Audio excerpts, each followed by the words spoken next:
Hitler ஆட்சியில் நடக்கிற மாதிரி காவல்துறையை வைத்து மாற்றுத்திறனாளிகளை அவங்க ட்ரீட் பண்ற விதம் ரொம்ப உண்மையா வருத்தமா இருக்கு.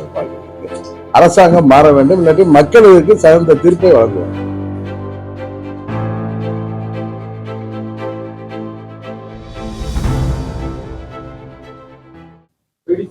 வணக்கம்.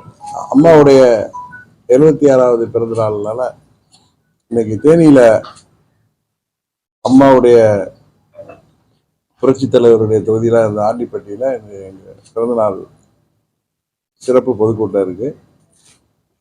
அதுக்கு முன்னாடி அம்மா அவர்களோட திருவுருவ படத்திற்கு நாங்க இங்க மரியாதை செலுத்தினோம்.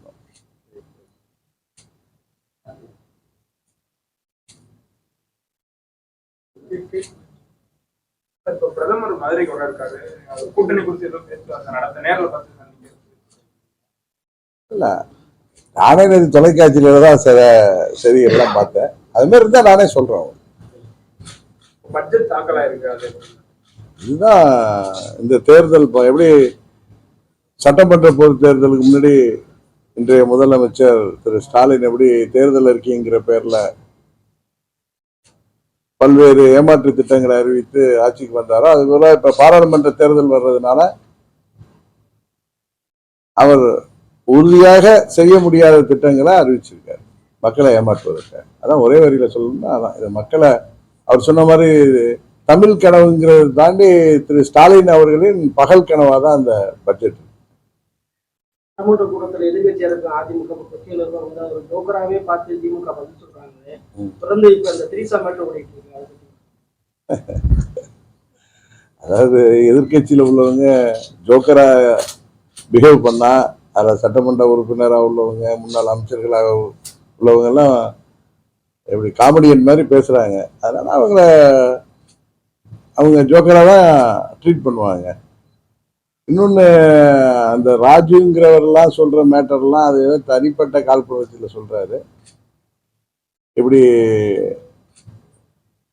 நடிகை என்பதற்காக ஒரு பெண்மணியை இப்படி அவமானப்படுத்துகின்றது மாதிரி பேசுவது அக்கா தங்கச்சியோட பிறந்தவங்க செய்யற செயல் இல்லை.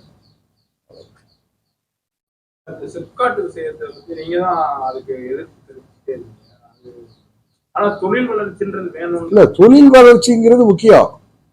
அதே நேரத்தில் விவசாய நிலங்களை அழிச்சு அங்க தொழில் வளர்ச்சி வேணுமாங்கிறது தான் கேள்வி. இப்ப திமுக தேர்தல் அறிக்கையிலேயே விவசாயிகள் விரும்பாத பகுதிகளில் விவசாயம் பாதிக்கப்படும், விவசாயிகளுடைய அனுமதி இல்லாம வேறு கன்வர்ஷன்ஸ் மாற்றத்தை விவசாய நிலங்களை நாங்கள் செய்ய மாட்டோம்னு சொல்லிதான் அவங்க தேர்தல் வாக்குறுதியிலே சொல்லியிருக்காங்க.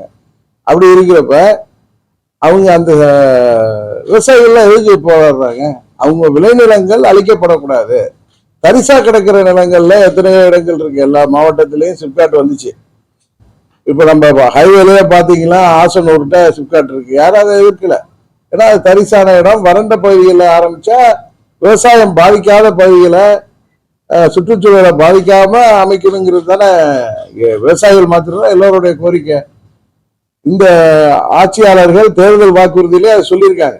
அவங்க வாக்குறுதி எண்ணிக்கை நம்பர் எனக்கு ஞாபகம் இல்லை, வாக்குறுதியிலே சொல்லியிருக்காங்க விவசாயிகளில் விரும்பாத விருப்பத்தோட அவங்க அனுமதியோட தான் விவசாய நிலங்கள்லாம் வேற உபயோகத்திற்கு எடுத்துக்கொள்ளப்படும் அப்படின்னு சொல்லியிருக்காங்க. அது சொல்லிட்டு அவங்களே மீறுறாங்களே, அதுதான் அதனாலதானே விவசாயிகள் போராடுறாங்க. இப்ப 8 வழிச்சாலை பழனிசாமி இருந்தப்ப கொண்டு வரதுக்கு திட்டம் போட்டாரு சேலத்துக்கு. சாலையே 8 வழிச்சாலை அவசியம் தான். அதுக்காக நீர்நிலைகள், மலை வளங்கள், இயற்கை வளங்கள், ஏரிகள், விவசாய நிலங்கள் எல்லாம் அழிச்சு வரக்கூடாதுங்கிறது தானே எல்லோருடைய விருப்பம். அதுக்காக தானே போராட்டம் அதை நடந்து தமிழ்நாடு முழுவதும் போராட்டம் நடந்து அதை நிறுத்துறாங்க. அது மாதிரி விவசாயத்தை பாதிக்கின்ற எந்த ஒரு திட்டமும் தமிழ்நாட்டில் அமல்படுத்தக்கூடாது என்பதுதான் எல்லோருடைய விருப்பம். அதுதான் அரசாங்கம் செய்ய வேண்டும்.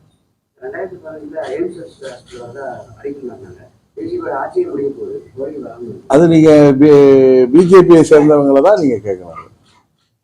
மாற்றுத்திறனாளிகள் வந்து போராட்டம் பண்ணப்ப காவல்துறையினர் ஆமா ஆமா அதே திரும்பவும் சொல்றேன், தேர்தல் வாக்குறுதியில முதலமைச்சர் அப்ப எதிர்கட்சி தலைவராக இருந்து ஆட்சிக்கு வரணும்னு மாற்றுத்திறனாளிகளுடைய கோரிக்கை எல்லாம் நிறைவேற்றப்படும் அப்படின்னு சொன்னாரு. இன்னைக்கு அவர்களை ஹிட்லர் ஆட்சியில் நடக்கிற மாதிரி காவல்துறையை வைத்து மாற்றுத்திறனாளிகளை அவங்க ட்ரீட் பண்ற விதம் ரொம்ப உண்மையா வருத்தமா இருக்கு. அது பாக்குறதுக்கு அரசாங்கம் மாற வேண்டும், இல்லாட்டி மக்களுக்கு தகுந்த தீர்ப்பை வழங்குவாங்க. இது ஹிட்லர் ஆட்சி மாதிரி தான் நடக்குது. திராவிட மாடல் ஆட்சிங்கிறது ஹிட்லர் ஆட்சி மாதிரி இருக்கு.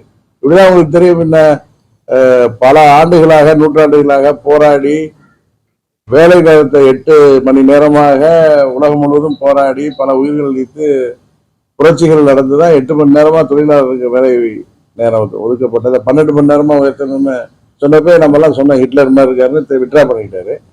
அது மாதிரி அவர் எதிர்கட்சியா இருக்கிறப்ப ஒரு நிலைப்பாடும், ஒரு சராசரி மனிதரா எல்லாத்தையும் பேசுறதும், ஆட்சி பொறுப்புக்கு வந்ததும் ஹிட்லர் மாதிரி அரக்கர் மாதிரி செயல்படுறத வன்மையாக கண்டிக்கப்பட வேண்டிய விஷயம். அதுக்கு திமுக திருந்தாதுங்கிறத தொடர்ந்து நிரூபிக்கிறாங்க.